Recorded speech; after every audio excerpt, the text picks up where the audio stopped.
Hello everyone, this is the road from Ballina to Byron Bay, New South Wales, Australia. Byron Bay is beautiful. Anyway, let's move on. Not even sure what to talk about today. I was just thinking, let's say to myself, that I would like to tell everyone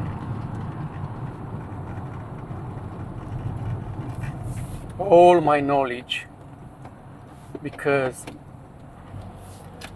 I give people peace and understanding and enlightenment, which means to be in the light. You know, when you're in a, let's say, in a room and it's dark, you live a bit on fear because you don't know what you're gonna bump into. You have to walk. If you try to walk in a dark room, you might bump into something. And that's why you're always careful and in fear not to hurt yourself, not to get to suffering. Awakening, or it's going into the light.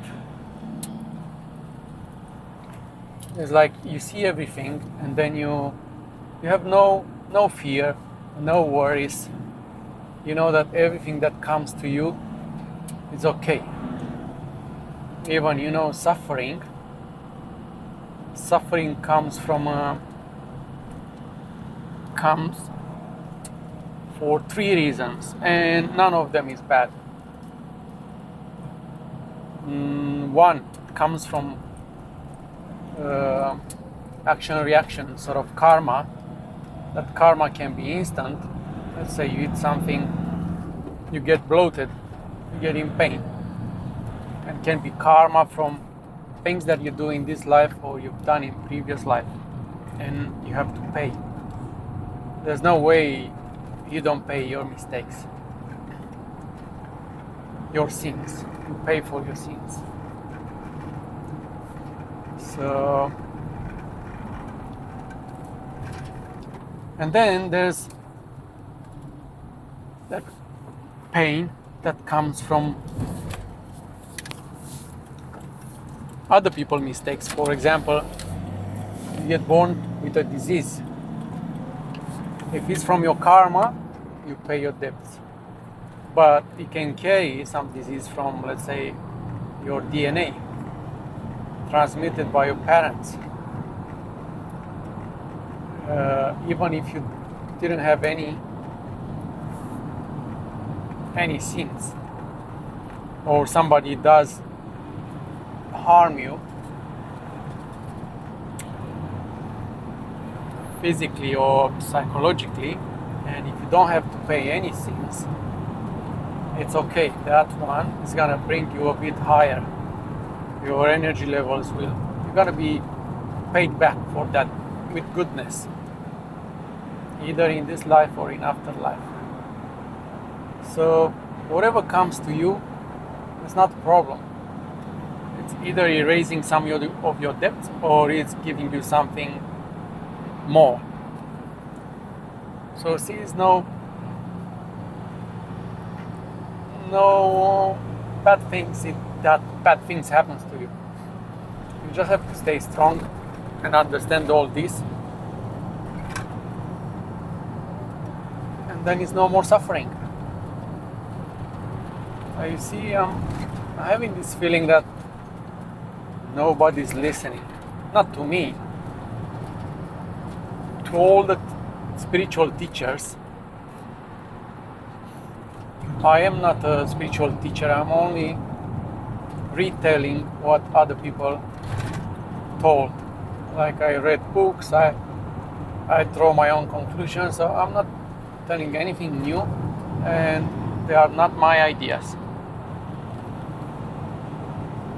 I just gather ideas and just presenting them here on YouTube. People usually, even all the followers, they usually go to follow people that they heal the body.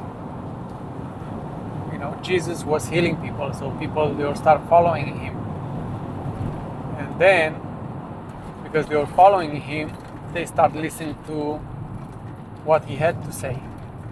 But initially, to make people listen, you have to give them something. People want something material, either money, or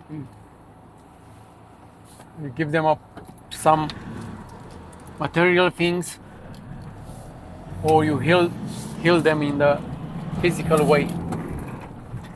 You take their pain away, physical pain away, and then we'll start listening to you. If you just tell them how to be good, what to do, all that effort that they have to put in to change themselves, this is gonna be like boring for people. They're gonna say, who knows those things? They don't really exist. Nobody knows for sure. Because work is hard, and we don't really like to work, to put effort, to do something. We prefer for someone to come and put maybe their hands on our head and transform us, so we don't have to do anything, or maybe pay someone to do it for us. But you see, with those things, it doesn't really work. You have to put the effort every single day. You have to be present, and you have to change yourself. Not easy job.